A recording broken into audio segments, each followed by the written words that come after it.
Hi guys, in this video ituturo ko kung paano mag-change ng password sa Facebook. So una guys, open mo yung Facebook application mo.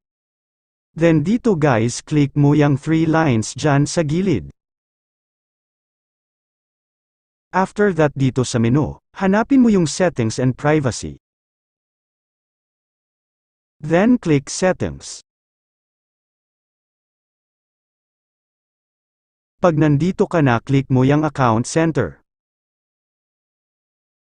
Then hanapin mo yung password and security.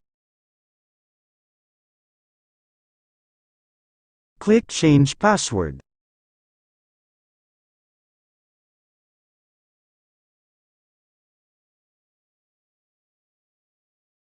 Tap mo yung profile mo. Dito guys, lagay mo yung dati mong password.